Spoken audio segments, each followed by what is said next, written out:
Welcome to Enneagram Conversations with Renee Siegel. Maybe you know your Enneagram type, but what's next? Renee uses the Enneagram in conjunction with self-awareness practices to help people better understand the patterns of their type, including patterns of thinking, emotions, and behaviors. This show is highly interactive. Listen or call in to find out how to identify your type, and for those who do know their type, what can you do next to open yourself up to a greater capacity for personal transformation? We all have great strengths, sitting alongside areas that we need to strengthen. It starts with noticing your patterns. You'll begin to discern whether you need to step in and take action or just sit back and observe. Learn how to dance between observation and participation and watch yourself transform. Enneagram Conversations starts now.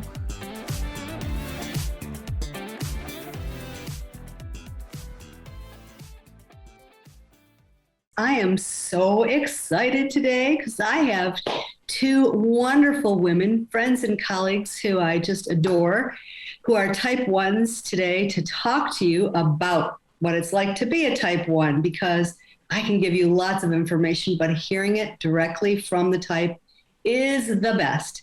My name is Renee Siegel, and I am your host on Enneagram Conversations, and I welcome today Jenny Yoder and Diane Stallings. And let me just briefly introduce each of them. Jenny is an accredited professional with the International Enneagram Association, a certified professional coach, and specializing in the intersection between psychology and organizational development, working with large and small organizations, helping leadership to transform. And Diane is a holistic registered nurse, and she worked in the ICU for many years. And in 2007, began her own company called Joystream Health, and is also a certified Enneagram professional. And both of them identify as Enneagram Type 1s. And we will call them, there's many, many names, but we're going to use either the Perfectionist or the Reformer. And I'm going to let you guys take it away with my first question. Welcome, welcome, welcome, ladies. I'm so happy to have you here. Could you please tell our viewers and listeners what your experience with the Enneagram has been? Just kind of an overview, because we're going to get into a lot of other details too. Who wants to jump in? I think you do. I guess I do. So when I found the Enneagram, I was a very stressed out, well, moderately stressed out ICU nurse.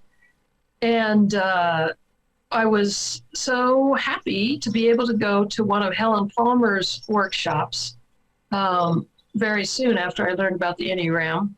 And from there, I have just been enjoying the Arizona Enneagram Association here that's local. And I have done little workshops for people of just little intros to the Enneagram. And then I later became an Enneagram coach. And that's kind of how it is, I guess. I mean, I'm constantly talking with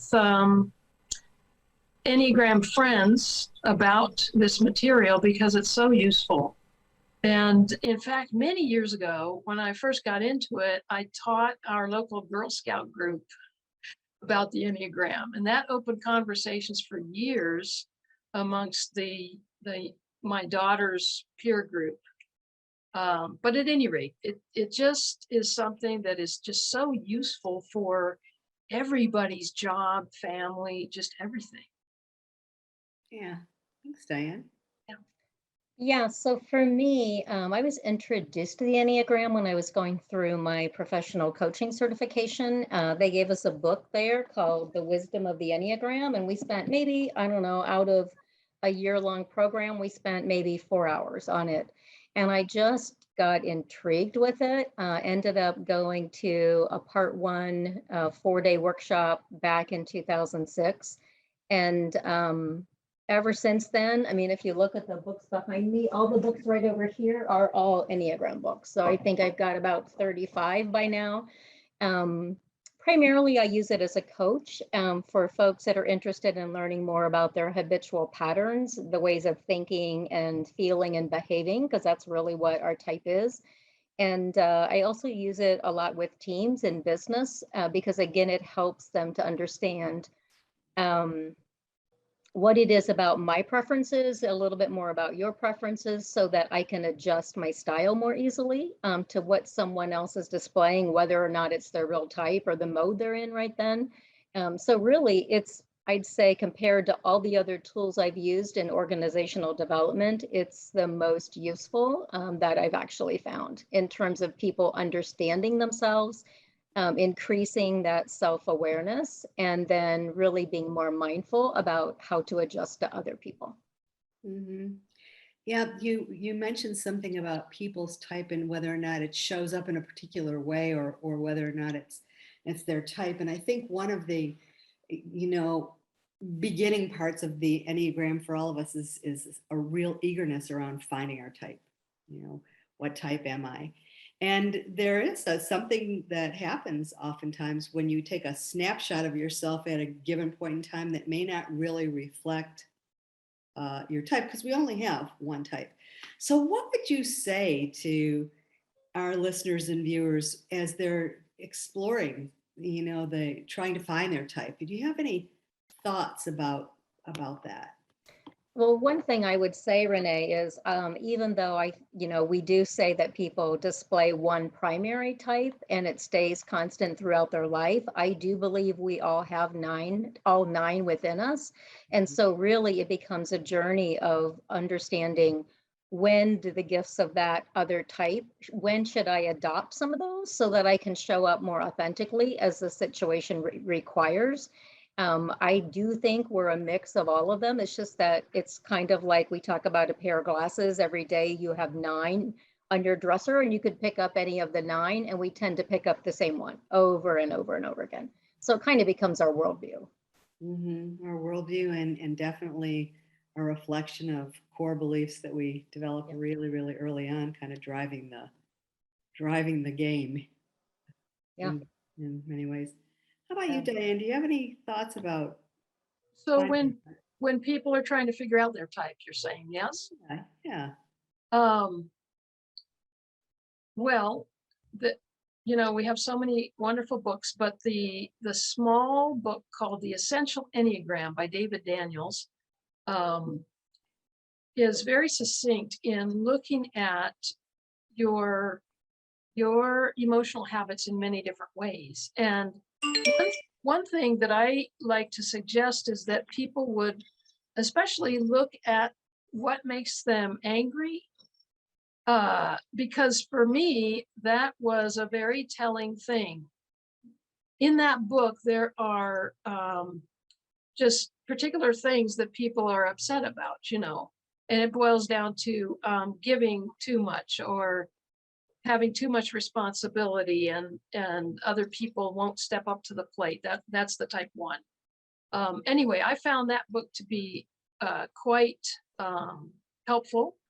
And I know that especially the younger generations are not so much into the books, but there's so much material online now, and there are just so many sites compared to how many there were like in 2003 or so when I got into this.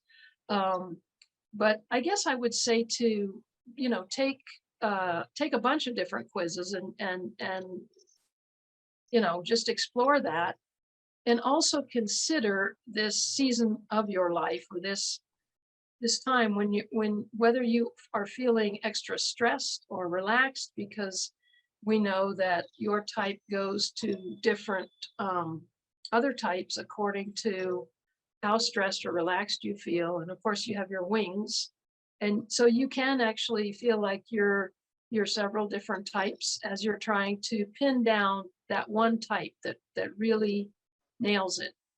Yeah. Both of you have alluded to something that I think is really important, because there are lots of great assessments and quizzes out there that you can take. And there are podcasts where you can actually listen to people speaking about their type.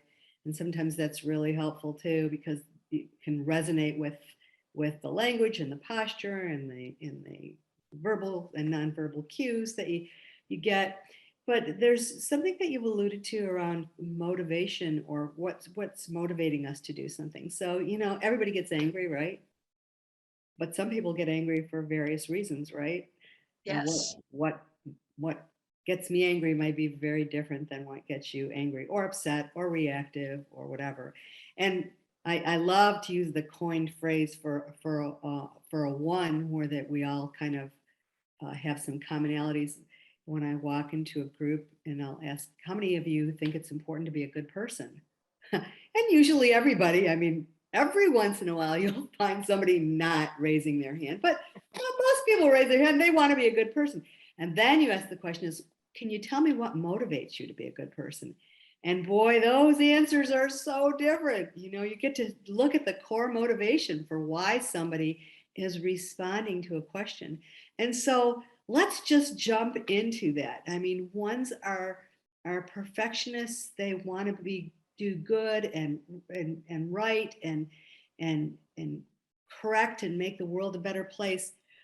Where is the value of knowing about the Enneagram in wanting to improve the world and make it a better place? Well, I think it starts within you. If I'm looking at the world like everybody else is not good enough, then of course that puts a dark cast on the world, doesn't it? And then when I find out about the Enneagram, I find out that 8 out of 9 people think differently than I do, and that I don't have the answer after all, that certainly makes the world look different from what, I mean, for me as a perfectionist, about the way it used to be, when you're trying to hold everybody up to the bar that you have set, and then you find out, hey, that's not what they're thinking about. It's such a wonderful thing to know that we have just so many diverse personalities, and that what's important to them is really, it's not what is important to me, but everybody's got their own, kind of purpose and their innate personality that wants to express that. So I believe that for a type 1, making the world a better place also starts within, that I'm not out there judging the whole world, and I'm appreciating these different types that have a way different agenda than I have. Yeah. So. Yeah. Well, thanks. We're going to be going to break, but when we come back, I want to hear Jenny's take on that too, because I think the value of being a one and trying to improve the world, especially as the world exists today, is a really important question. And I value your input in that.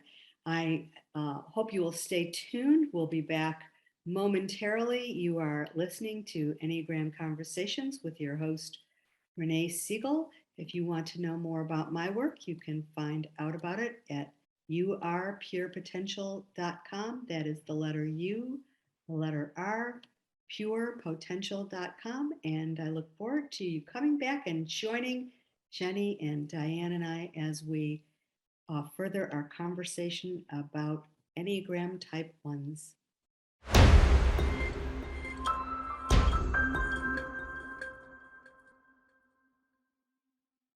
Welcome back to Enneagram Conversations, where I, Renee Siegel, am being joined by Jenny Yoder and Diane Stallings, talking today about the Enneagram Type 1, known as the Perfectionist and the Reformer.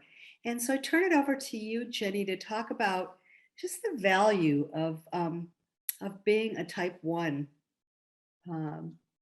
today. Yeah, sometimes it feels more like a curse than a value, I guess I would say. And I guess my preference about the word that I feel like best describes a type 1 is actually a reformer, because lots of different types can be perfectionists for different reasons, for different motivations.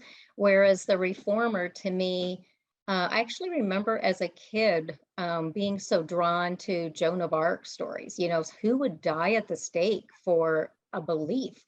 And it sort of always haunted me. And then, of course, later when I found out that that probably was her type as a type 1, it was a little, it felt like a heavy responsibility to be the one that would have to bear that for the world, to be the one that would die over principles, really. So really, I think the value that it can bring to the world is ones have sort of this innate sense of order of what could be the right thing to do when we're healthy, right? When we're not so healthy, we're not any better at it than anyone else. But when we're healthy, having a quiet mind allows us to really get in touch with what needs to happen. And I think that's really the value that we can bring to the world, is that wisdom. Yeah, and there is a lot of different areas that need reform right now. When we start to take a look at, I mean, at any point in history, we've had a lot of things that need correcting and change. I don't think that there's any point in history that we could say that that's not the case. But I think this is a particularly poignant time in history where there are so many things that need so much attention, for reforming. Yeah. So I appreciate that. Many people may know about type 1s, and then some of our listeners and viewers may know very little. So what I'd like you to do, if you each could, is to describe, what you understand to be characteristics and qualities of your type, so that everybody can get an understanding of that from you.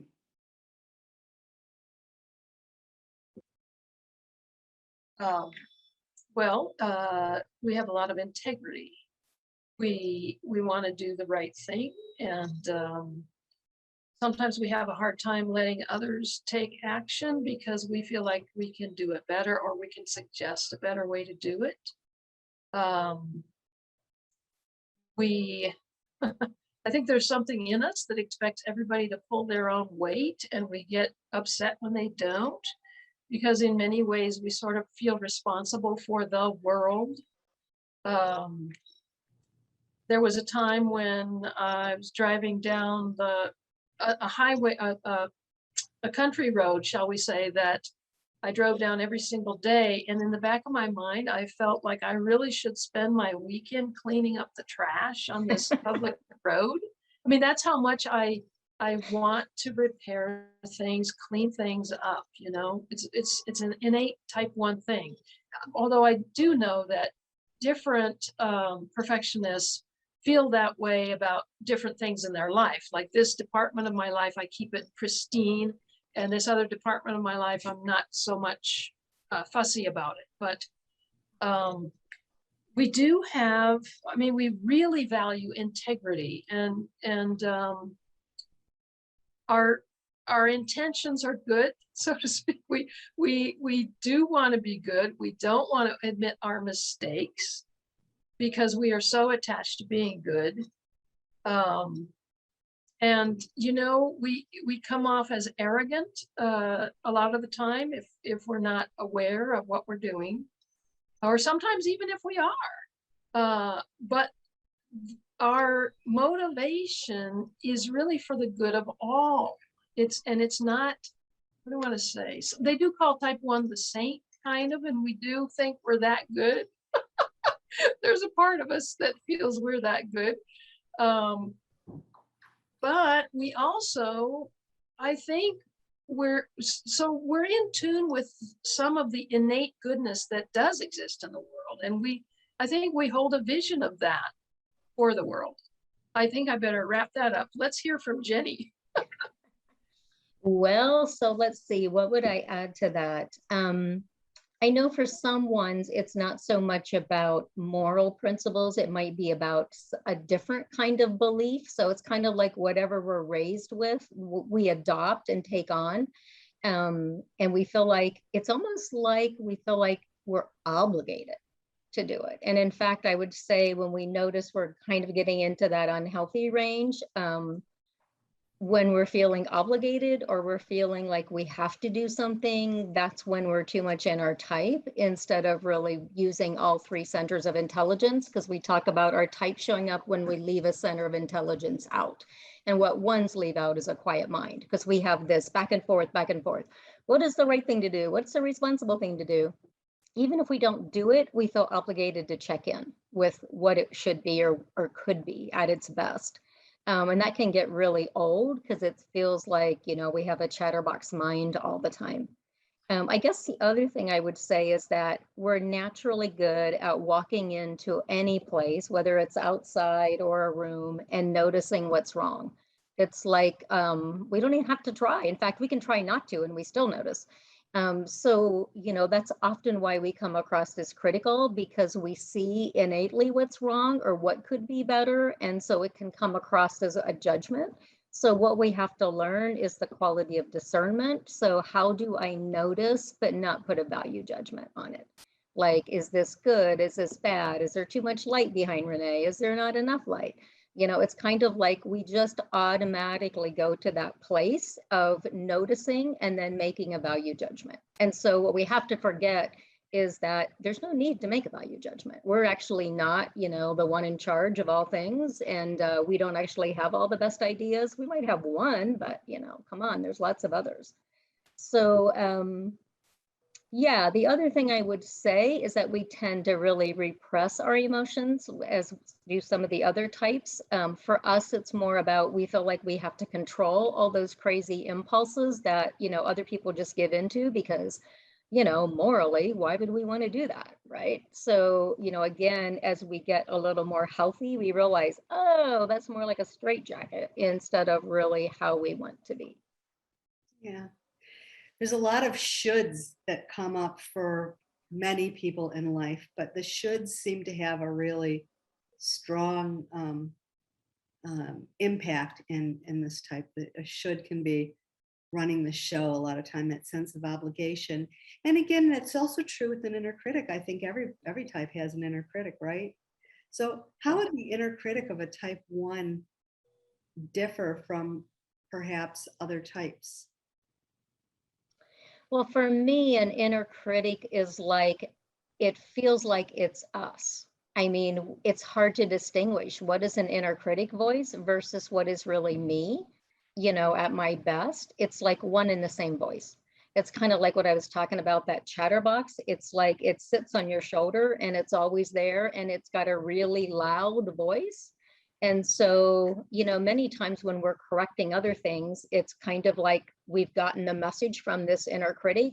The tough thing is we're so hard on other people and so critical and judgmental when we're not very healthy. And in reality, we've started being that with ourselves. So we're more critical of ourselves. Diane, I know you said, we don't like to admit mistakes. What I have found is that if I believe I've made a mistake, I'll spend all this time going back through, what did I do? What should I have done? So I don't ever make that mistake again, and just agonizing, trying to go, I want to make sure I didn't intentionally make a mistake. It's like, it's okay if I made it unintentionally, but I certainly didn't want to do it intentionally, right? So it's kind of just this, it's like having this inner parent in your head. The worst parent you ever had or the strictest teacher is like a resident all the time in your head until you throw it out. Mm-hmm. Yeah. And Diane, what would you say? Well, I was just going to say, yes, how strong the inner critic is for us and how hard it is to kind of get ahead of the inner critic. I mean, you and I, Jenny, I know we've done years of inner work, and I still find it crops up so easily that something inside me is telling me it must be this way.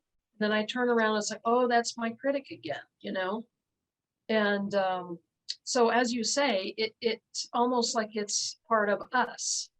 And it is hard to notice that the inner critic is telling me, this isn't right, this has to be better. You have to go back and repair that. You might repair something a bunch of different times, and yet your inner critic is still not happy with it, So that's a biggie for us perfectionists. Yeah. Sure. Hard to get away from that.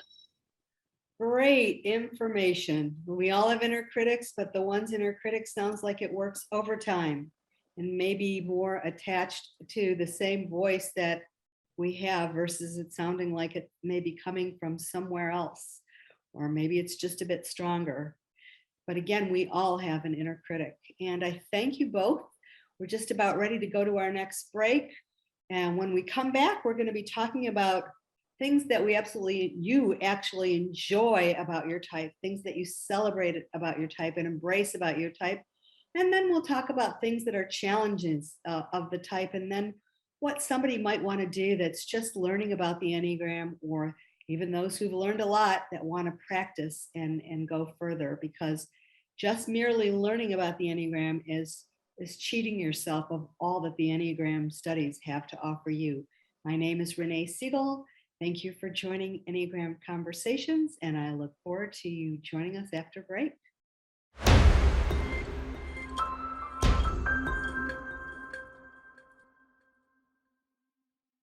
Welcome back to Enneagram Conversations, where I am so privileged to have a conversation with Jenny Yoder and Diane Stallings, our Enneagram Type 1s, the Perfectionist Reformer, and we are going to move into talking about what they love about being their type. I know that when I first learned about my type, and it is not a type 1, I was really focused on what I didn't like about my type. And it took a while for me to really find things that I enjoyed. I think it's kind of like the old adage, you give somebody 10 compliments and then point out one thing wrong, and where they pay attention to is the thing that needs correcting, whether you're a type 1 or not. And so these ladies are absolutely seasoned in terms of looking at themselves, a journey that I know takes a lifetime. What do you enjoy about your type? What would you like people to know about you? And then how are you different? How do you know that you're different from other types? And I encourage you to go back and forth with each other around this topic, because that's a lot to unpack. Diane, you can start. I can't think of anything Okay. right now. Well, I am so grateful that I have a sense of discipline, because it helps me reach my goals pretty well if I set my mind to do something. And that also, I keep my promises as a perfectionist. You know, you really can count on a perfectionist. If you ask them to do something, they agree, they really will do it. The longer I live, the more careful I am about my promises, because I know that I want to fulfill them, you know. You can count on a perfectionist reformer to be on time, and to be efficient, you know. Since we're trustworthy, we have integrity, and since we do notice what's wrong so quickly, I think we're also very good at repairing things, you know. And one of those is for the health of the physical health of the family. I bring this up because I spent most of my career as a nurse, and I was learning the Enneagram while I was still working at the hospital. And I immediately recognized lots and lots of perfectionists who worked at the hospital. I mean, we're not supposed, it's not recommended to try to guess what other people's type is, but you can kind of recognize the people who are a lot like you, and they're saying the same things you are. And I found myself very grateful that the hospital was filled with perfectionists, because who do you want working on your body, right? Yeah. So I think that we do an awesome job.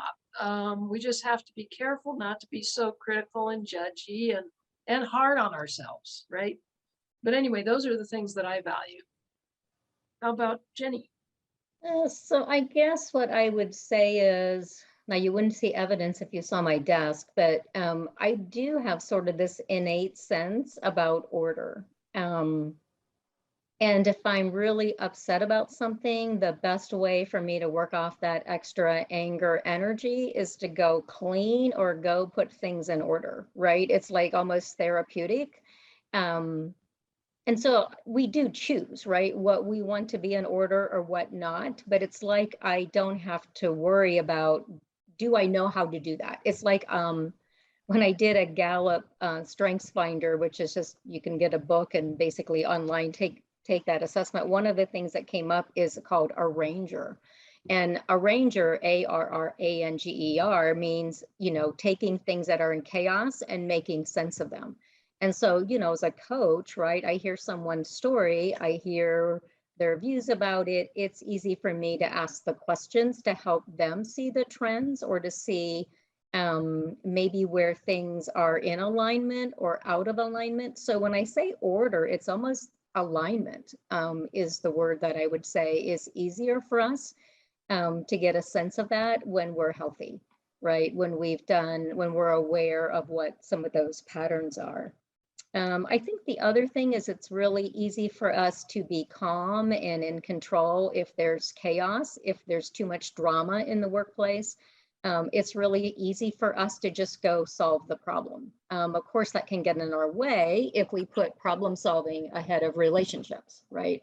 But it's easy to go solve a problem, to roll up our sleeves, get down to work, look at the logic, look at the data.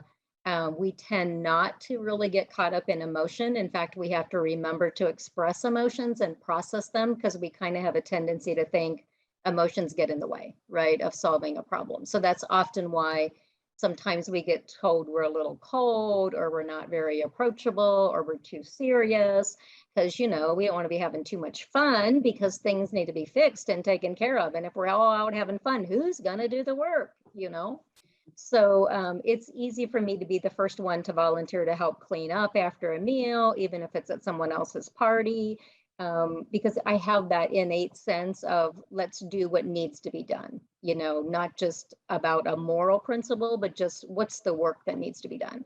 And we'll tend to jump in, roll up our sleeves.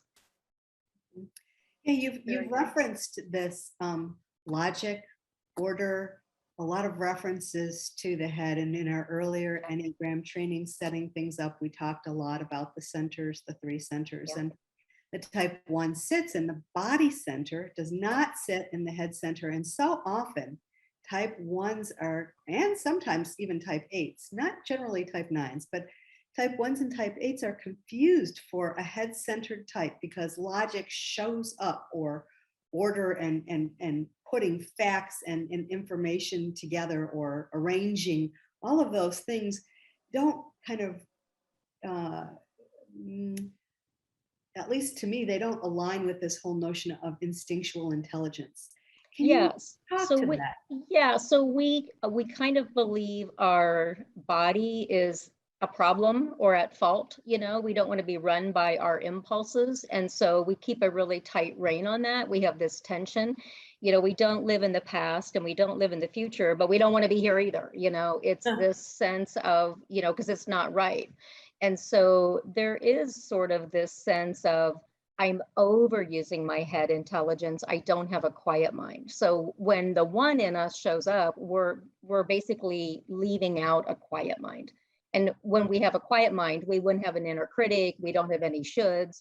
We're actually leaving space for that inner knowing to show up versus us going back and forth with a chatterbox mind. So it's really about quieting that mind so that we can actually listen to the wisdom of our bodies. Mm-hmm.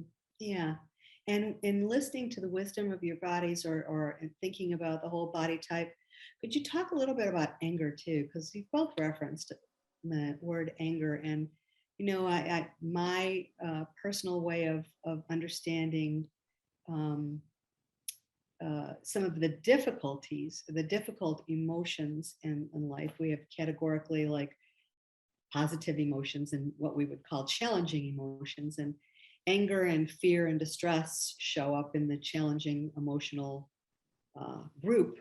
And for our body types, 8s, 9s, and 1s, anger shows up in a particular way. How does that work for 1s? Diane, I'll let you start since you brought it up first. Okay, I will. Just a quick note about us being a body type. I find that we do go with our gut sometimes. I mean, if we're not too caught up in our head chatter, we can trust our gut to tell us what needs to be done too, in a more broad sense. So I want to throw that in for the body part. But so our anger is definitely repressed. When I first learned about the Enneagram, I thought to myself, well, I look like a perfectionist and a reformer, but I'm not angry. And it took me really several years to notice that I really was angry, that many times my knee-jerk reaction to something would actually be anger, even though we're covering it up, because us perfectionists, we are good girls and good boys. But for instance, just even driving through traffic, and if they've got the road narrowed for construction, immediately I'm actually kind of peeved about that. And we will use words like I'm peeved or I'm irritated, I'm a little frustrated. We will hardly ever say that we're angry, because that's just not polite, and we're keeping wraps on our anger until we notice it. It's hard for us to notice it, manage it, but it's showing us our boundaries, and it's teaching us like everything else. So Yeah, one thing I would say about anger is it shows up more as frustration, that things aren't right, that people aren't doing their work, blah, blah, blah, blah. And, because we don't really think we should be yelling and screaming and, really displaying anger, we it's like a volcano. When we talk about the 8, right, the anger comes out like a volcano that exploded. If you think about a 9, it's like the volcano in the belly before, anything's going to happen. And we're kind of walking around sputtering when they say, oh, it's going to blow anytime soon, because we might not really slam a door, but we're going to close it extra hard, or we're going to walk really tightly, because we tend to hold a lot of that tension in our bodies. Because we haven't expressed the anger. So for us, actually saying what we need and expressing and processing anger is really important, because otherwise the mental habit becomes, I'm going to be resentful. And so it kind of just clogs up the free flow. I mean, anger, we talk about actually rage being, the true emotion, which rage means when you make me feel like I'm being held down, I feel like my aliveness is taken away. And so, of course, we hate that, right? So we feel like we need to have some expression. Yeah. Thank you, ladies. We are going to take a break. And when we come back, we are going to talk about the challenges of type 1 and your continuing Enneagram journey, and what you'd like to tell people who want to continue on an Enneagram journey too. Stay tuned. We'll be back for the last segment of our show.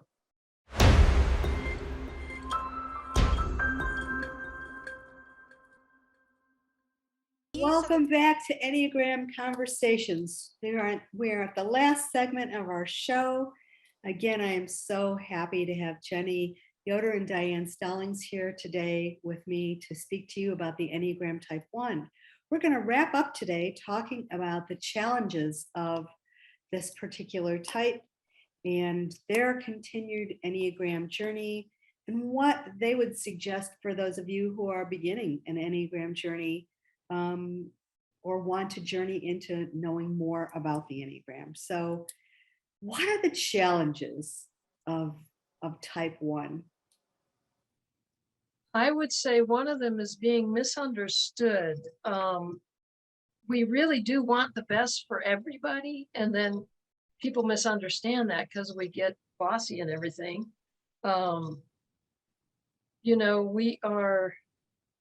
We are like the biggest tryhards ever, I think.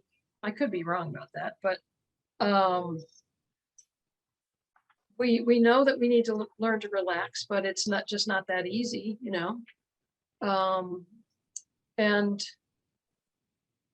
like I say, the inner critic, it seems like no matter how much work you do on yourself, the inner critic is still around. It's still lurking around. So Yeah, so challenges, I think we talked about a lot of them. I think really feeling like it's truly not just feeling, so it's feeling emotionally and also believing intellectually, as well as uh, being willing to use our body. It gets so easy to get so constrained in our little worldview, and, to have that tension impact everything we do. We like to think that no one knows how, you know, it is inside of our world, and yet we display it more than what we know because our anxiety, our anger, right, shows up to the people around us. Um, I think for me, the biggest challenge is to really believe that it's truly okay to have fun and that the work can wait, that the work doesn't need to happen first. It's really hard for me if I haven't done my work to then go play a game of golf or go do something fun, if I know I have to come back and do some work. Whereas my husband, who's not a type one, he can do that in a heartbeat. For me, it's just really hard. I want to get that work done and then I can relax. Of course, the problem is there's so many things in the world to be fixed. When does the relaxation time ever come? And so for me, over the, since I've known about the Enneagram, really to let myself relax and really not do anything and not feel like I need to get up and do anything. Often we say for ones, they actually have to be on vacation to relax because the rest of the time I'm getting ready for vacation or I'm making sure everybody else is ready. So yeah, I think the biggest challenge for me is to believe I'm not responsible for anything else other than myself. Mhm. Yeah, I have a daughter who is a one, and she is a food scientist, and she certifies organic farmers all over the planet, and doing food audits and things like that. And I can really hear her when you say if she's not on vacation, she's always aware of what's going on at work. Sundays, Saturdays, doesn't matter. Yeah. And the whole notion about having fun, talk more about that. What is it like to have So fun? fun feels frivolous unless everything else is taken care of. And it's almost like, I mean, I grew up in a family of 9 kids and I'm the only type one, and my siblings don't have trouble just, relaxing and having fun. What's up with me? It's not like I grew up with a different, life experience. Um, and I guess the other thing I want to say is that rules are self-imposed. So I don't really buy into rules from other people. I can decide those rules are stupid. I don't really need to go by them, but my own rules, now those are important. And I think the other thing that's gotten me in trouble is what Diane alluded to earlier about how when someone makes an agreement with us, we actually expect them to keep it. And that can be kind of hard because other people maybe don't have that same expectation. I agreed then, but it doesn't mean I'm going to agree 10 years later to still, I said that once, but for goodness sakes, this is now.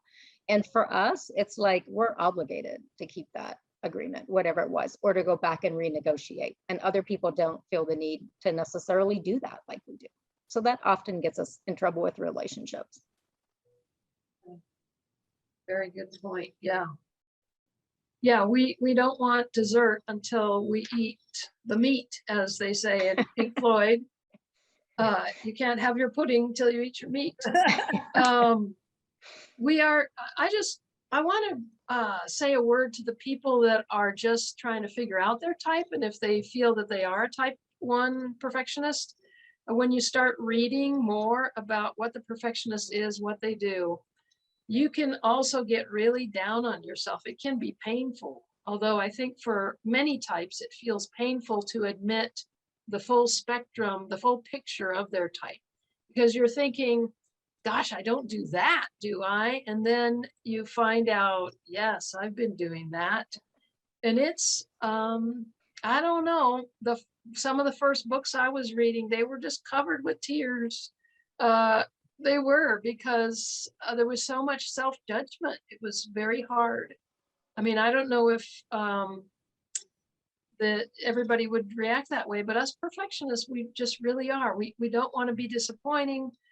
We really want to be good, and it's hard for us to admit our weaknesses. And of course, That's part of this whole Enneagram thing, is to learn about your vulnerabilities and to recognize the whole picture of the way your habit of mind is working. And so you want to go gently with all of this and just be kind to yourself, just be gentle with yourself. Yeah, one thing I want to say also to ones is that this isn't about a self-improvement project, right? So you already have been doing that your whole life. You really need to do the opposite of what you would think to do and be more present, breathe a little bit more, stretch your muscles instead of letting them be tight, and really noticing what the tension's about, right? What's really behind that. And it's okay for ones to have needs, just like every other human being.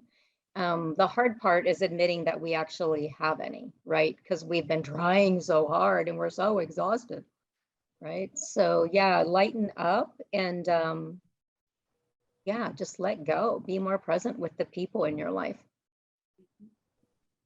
Yeah. One little activity that helped me lighten up a whole lot is actually sitting down outdoors, maybe not right now in the summer, but blowing bubbles, because it's calming, it's deep breathing, and every single bubble is a perfect sphere.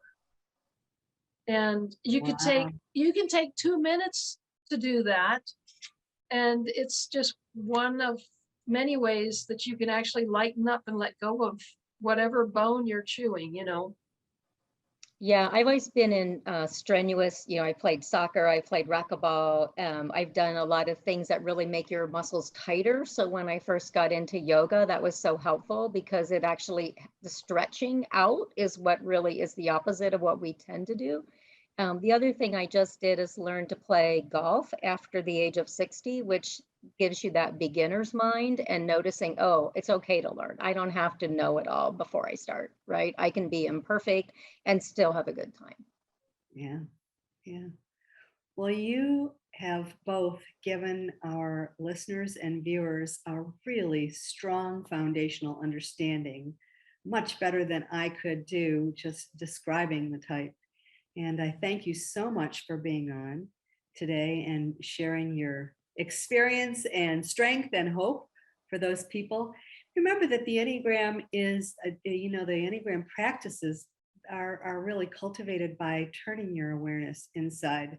They're cultivated by embracing all aspects of your type, the warts and freckles included. And it's just the beginning of your journey to self-awareness. The noticing needs to be accompanied by self-compassion.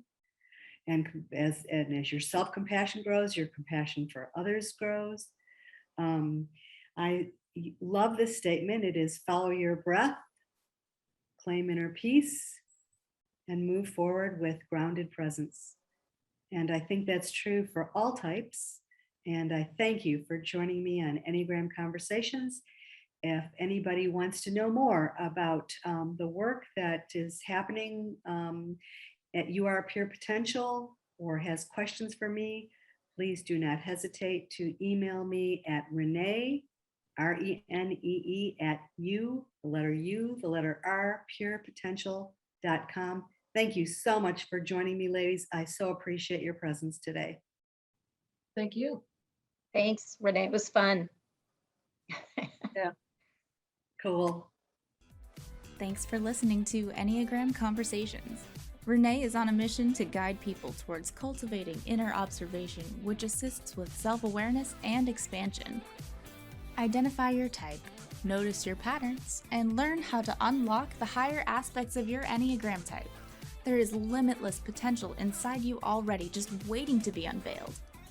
Join Renee next time on this journey of self-discovery and create more purpose and power in your life. For more information about Renee and her work, visit youarepurepotential.com. That's the letter U, the letter R, purepotential.com. Until next time, remember, you are pure potential.